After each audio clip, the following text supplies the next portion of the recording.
going to have us pick up on the bottom of Vav Amud Beis. Remember, the Gemara has been dealing with this this L-shaped alleyway in the Hardeya, and the discussion ensued that they were going to use a chumrah of both Rav and Shmuel in terms of the situation. One saying that it was open, one saying that it was closed. Okay. So the Gemara picks up towards the bottom. I'm on 6b3 if you're using Art Scroll, okay, and asks the question. Kishmuel da'amar halacha kechananya, v'ha'amar Shmuel torato kesatom, question. All right, Kirav, like Rav, da'amar torato kimifulash.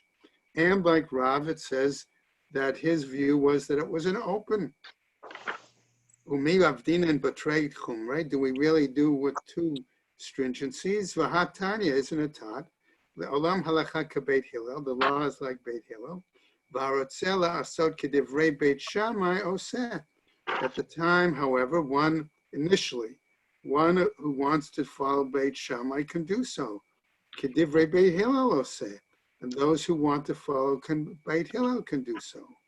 Mikule Beit Shammai, Mikule Beit Hillel, Russia. One who follows both the leniencies of both groups is considered a Russia. Michumrei Beit Shammai, Michumrei Beit Hillel, from the stringencies of Beit Shammai and the stringencies of Beit Hillel, Alav HaKatuv Omer, Haksil B'choshech Olech. About him, we say that he's basically a fool doing that. Okay, Ela Ika Beit Shammai, Kikulehan Ukechomrehan. If he follows Beit Shammai, it's both the leniencies and stringencies. Ika Beit Hillel, Mekikulehan Ukechomrehan. Or like Beit Hillel, like their leniencies and stringencies. Okay. Ha Gufa Kasha. But this situation itself is problematic, says the Gemara. Amart, you said, Le'olam halacha kebeit Hillel. We've said that the law is according to Beit Hillel. V'hadar amart harotzela asot kedivrei Beit Shammai oseh. But then you come back and say, one who wants to follow Beit Shammai can do so. Lo kasha, says the Gemara. Kan kodem bat kol, kan la'achar bat kol. We can explain it once, whether it's according to before the divine voice came, the heavenly voice, others became after the heavenly voice that said, halacha is like Beit Hillel. Vi bayat ema, and if you want, I might say, havaha va'achar bat kol. Both this one and this one is after the divine voice. Let's go over to our Amud for today, Zion, Amud Aleph, the Rebbe Yoshuahi. All right, and it's based on, let's say that's according to the view of Rabbi Yehoshua, below Mishkach Bavat Kol, that he doesn't pay attention, he doesn't hold by the idea of the Bat Kol. Okay, Vi Bayat Ema, Hachi Kamar. And if you want, we could say the following. Kol Hechet the Mishkachet, Trei Tanai Utrei Amorai. Wherever we find two Tanaim or two Amoraim, the Pligei Ahadadi, that argue with each other, Ke'ein Machloket Beit Shammai u Beit Hillel. It is similar to the disagreements between Beit Shammai and Beit Hillel. Lo la'aved, so the Gemara asks, Lo la'aved kikulei demar, kikulei demar. Wouldn't it possible then to say that one could follow the leniencies of this one and the leniencies of that one, velo kechumrei demar, b'kichumrei demar, and not the stringencies of this one and the stringencies of that one. Ela, rather, says the Gemara, o kekulei demar, kechumrei aved, but rather, says the Gemara, it's the leniencies of this one and the stringencies thereof. O kekulei demar, ukechumrei da'avid. Or the leniencies of this one and his stringencies. Mikom makom kasha. Nevertheless, says the Gemara, it is problematic. How is it possible that the people of Nahardea followed this practice? Amar Rav Nachman, says Rav Nachman Bar Yitzchak, Kule Karav Avdahu. Okay, that really, Avduha, that they really followed according to Rav. The Amar Rav Huna, Amar Rav, says Rav Huna in the name of Rav, Halacha Ve'en Morin Kain. That is the law. However, we don't publicly rule and force people to practice it in that manner. Rav Ada Bar Ahava, and according to Rav Ada Bar Ahava, Amar Rav in the name of Rav, the Amar Halacha Umorin Kain. But he said that Rav taught it in a public manner, okay? Which would mean that that's what they're following. But the view of Tanakama that basically said that they would not require any doors, even though that's what Rav said, okay? So what happens? My Ikalam Amar, so what do we have? Amar Rav Shizbi. So Rav Shizbi is going to try to, okay, clarify. Ki lo avdinen kichumrei debe trei. Where is it that we don't follow the stringencies of the two? Okay, heiche desatre hahadade, when the two conflict with one another. Kigon shedara vigulgolet, as in the example, okay, of a situation where we talk about the spine and the skull. Right? And now the Gemara is going to cite that example for us. Ditnan, as taught elsewhere in a Mishnah, okay? And this is in regards to what parts of the body render tuma, okay, and what the measurements are for those body parts. As this Mishnah teaches, Hashidra v'hagolgolet, regarding the spine and the skull, shechasro, that if it is missing any vertebrae, v'kama chisaron b'shidra, and how much vertebrae must it be missing? Beit Shammai omrim shtei chuliot. Okay, the Beit Shammai says if it's missing 2 vertebrae. Beit Hillel omrim chulia achat, and Beit Hillel says if it's missing a single vertebrae. Okay, all right. So what happens? Begugolet, and as regards to the skull, okay, if right, Beit Shammai omrim kimalo mikdach. Beit Shammai is saying that if there's the hole the size of, let's say, a drill hole, okay, they use the word in art school, an auger. You know, that's a utensil in which to poke holes. People use it particularly to make holes in belts, leather, right? Ubeit Hillel omrim kadei shi'inatel min hachai v'yamut. And Beit Hillel says if it's a hole in the skull large enough that were it to be there in a living person, the person would die.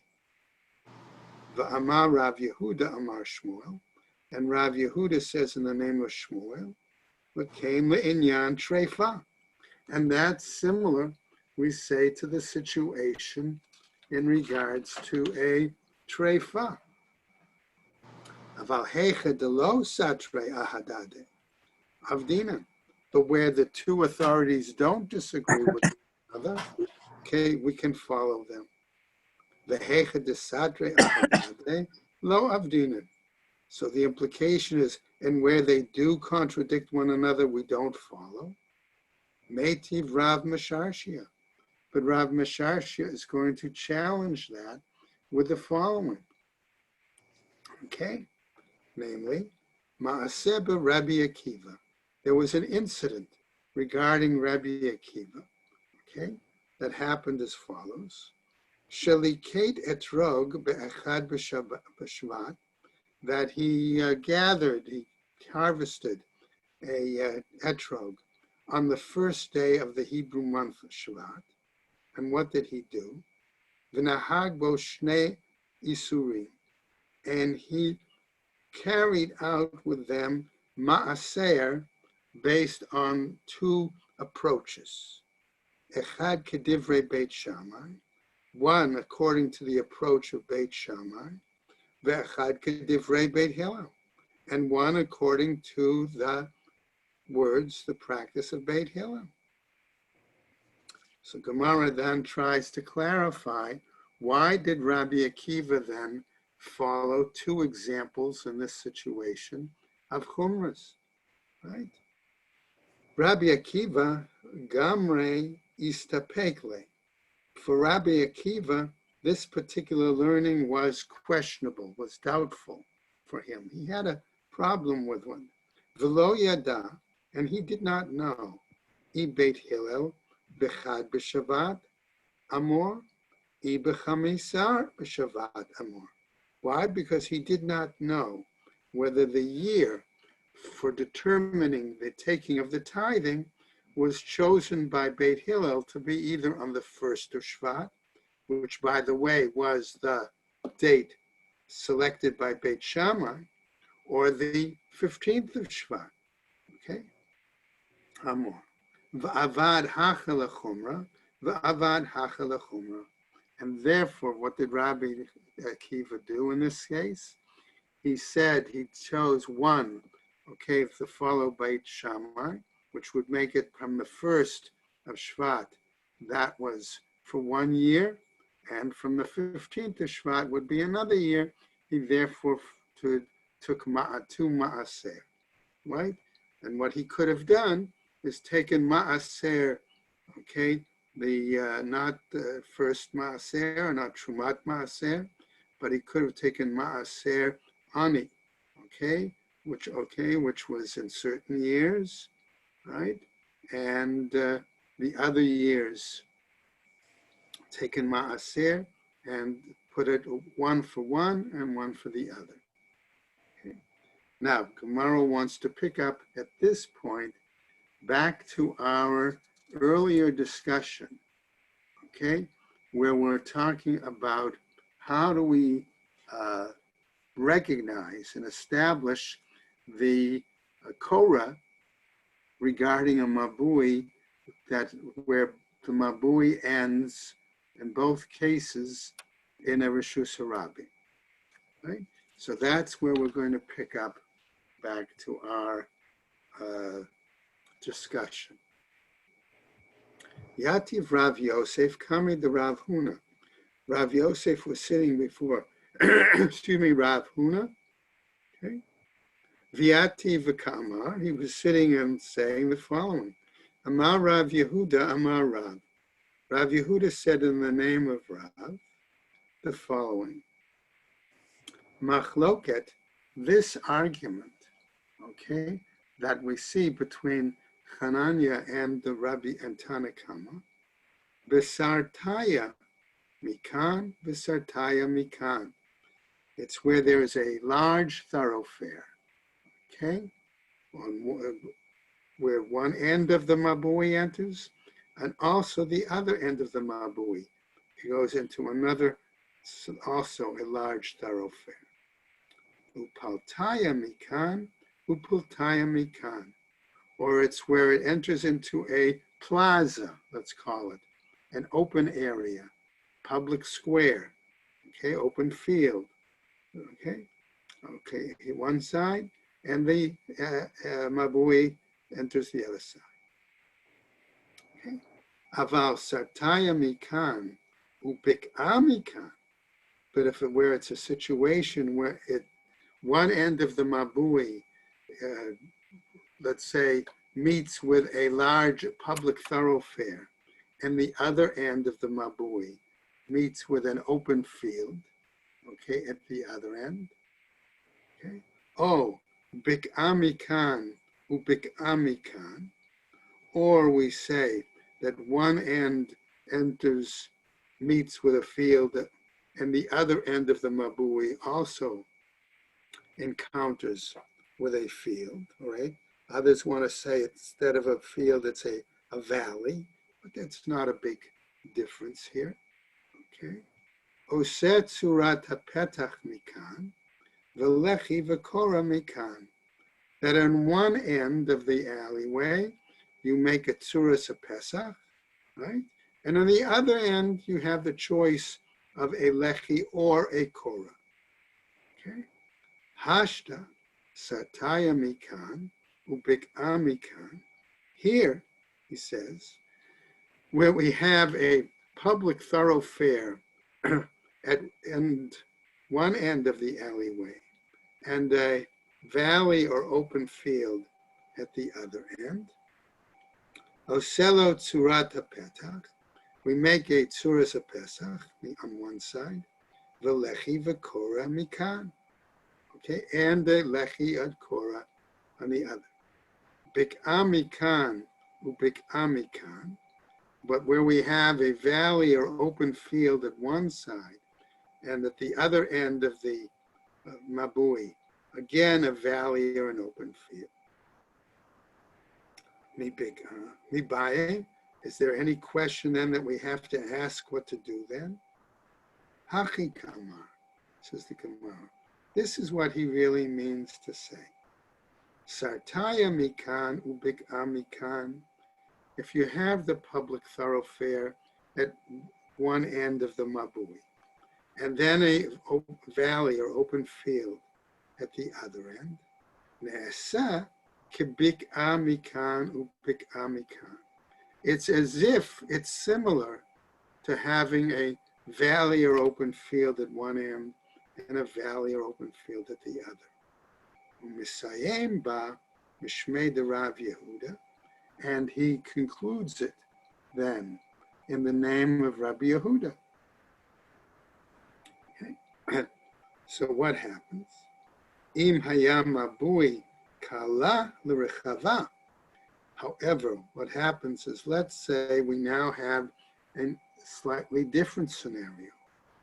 Okay, we have our mabui that starts at one end with one end is, let's say, the sartaya, the public thoroughfare, and it finishes in a richava, which we're going to translate here as either a back lot or a backyard, okay? Something of that nature, okay? So imagine the following.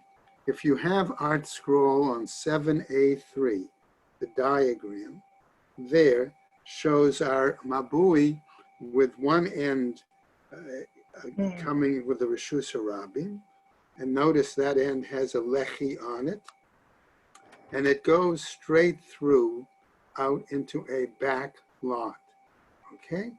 But looking at the diagram, okay, opposite the other side of the back lot is the opening. And so it would appear initially that this diagram shows us, okay, a situation where whether the back lot is uninhabited, okay, so for the moment, okay, it's a straight shot, so to speak, from one Rishus Harabim all the way through the back lot into another, okay, ultimate Rishus Harabim. Right? So here he says, Ein sarich klum, that you don't need anything else, right? Because it's supposed to appear to be a open mabui. Amar le Abai le Rav Yosef. And so Abai says now to Rav Yosef, Ha de Rav Yehuda de Shmuel he. Okay, this ruling that Rav Yehuda, okay, gave us really is the ruling to that of Shmuel, his teacher, as opposed to the ruling of his other teacher, who was Rav. Okay, why is that the case? Let's see what happens. Okay. The Rav, says the Gemara, Kasha de Rav. Because if it was based on the ruling of Rav, it would be problematic versus another ruling of Rav. It would contradict another statement of Rav, Betarte. And this question in language, okay, whether that word betarte is even required. Okay, because the Gemara is really only going to give us one real example of contradiction and not two. Okay. The Amar Rav Yirmiyah Bar Abba Amar Rav, for Rav Yirmiyah says in the name of Rav, Mabui shenifratz bimlo'o lechatzer. Okay, we're talking about now an alleyway that has been breached along its entire backside, going into a courtyard. V'nifratza chatzer kenegdo, and opposite that breach, okay, is a breach in the wall of the courtyard, exactly opposite it. And if you look at that diagram on 7b1 of note 1, you see what they're talking about, right? Okay. Chatzer muteret umabui asur. We would say that it's permitted for those who do live in that of the courtyard to carry, but they are not permitted to carry in the alleyway. Va'amai, asks the Gemara, okay, why is that the case? Okay, why did Rav rule that way, that they can't carry in the mabui? So the Gemara says, Lahave kemabui shekala l'rechava. Why don't we say that's no different than an alleyway that finishes up into a valley or into a plaza, things like that? Okay, wouldn't it be the same, a back lot? Okay, wouldn't it be the same thing? Amarle, he says, Ana lo yadana. So his answer is, Rav to Yosef to Abaye, I don't know. Okay, whether basically Rav Yehuda received this particular halacha and practice from Rav or Shmuel. Uvda hava bedora darauta. Okay, why? Because I'll give you an example. He says there was a certain incident that occurred in this village of shepherds. Mabui shekala l'rechava hava. And there was a alleyway that ended into a backyard, a back lot. Va'ata lekame de Rav Yehuda. And they came and they brought it before Rav Yehuda. Velo itzriche velo mide. And he didn't require them to put any adjustments on it.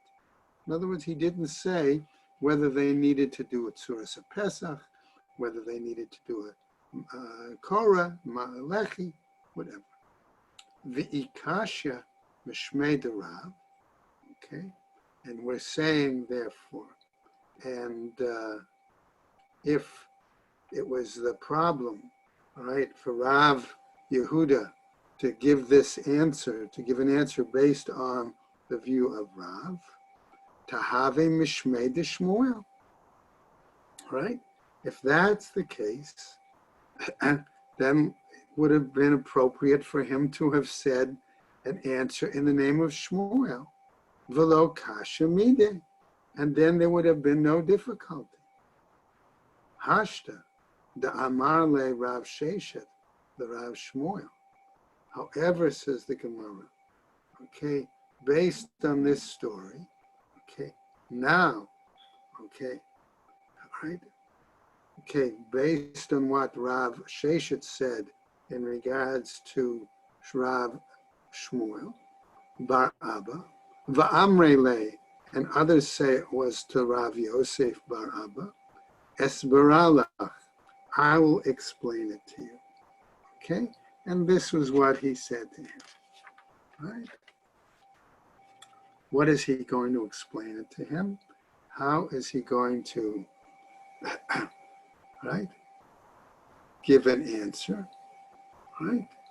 Kan she'irvu, here in one place, they made a eruv, in other words, an eruv chatzerot, okay, right? So that was the case, right? Lakan shelo eruv, and here in the other place they did not make an eruv together, right? The Rav nami lo kasha. If that's the case, then the statements of Rav also do not need to be considered problematic. We can use the same answer. Kan she'ervu b'nei chatzer im b'nei mabui. Here, in one case, those who lived off the courtyard made an eruv with those who lived off the alleyway. Kan shelo ervu. And here, on the other hand, they did not make a eruv, okay, which would permit them to consider it a whole single household, so to speak, and be able to carry in it. Okay. Now, just to point out something as we'll get ready for tomorrow's Gemara.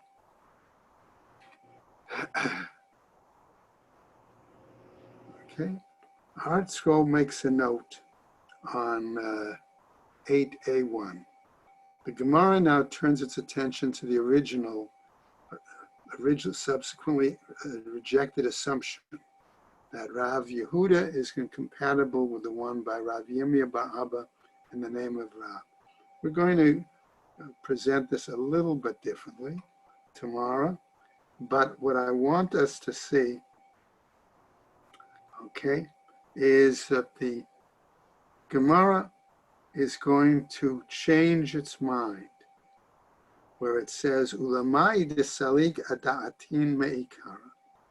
Okay, that we're going to remove what we had originally thought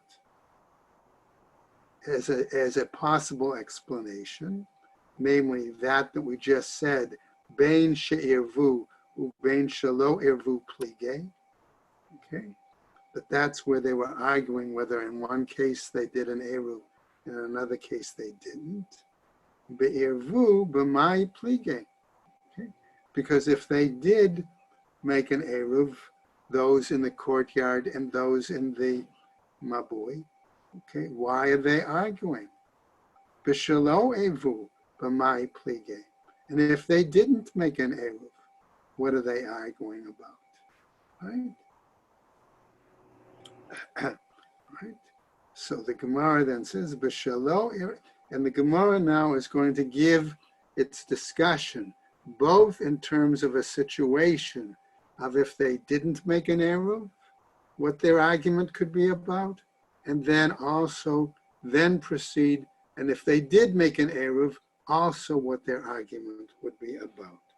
And that's what we're going to pick up in tomorrow. Okay. And again, I apologize for the problem getting on to Zoom. I'm not sure. I had to try it more than one manner, more than one source, right?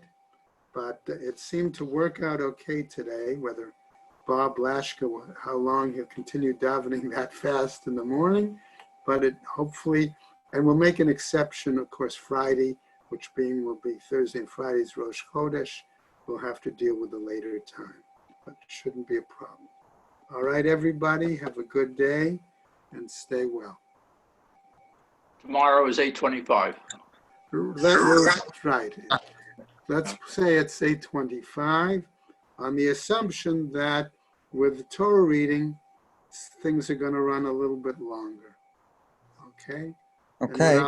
And what I'll do is as soon as I get home, I will try to get on immediately so that hopefully avoid the problem I had this morning. Okay? All right, everybody. Thank you very much. Thank you. Everyone be well. Bye now.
Mm.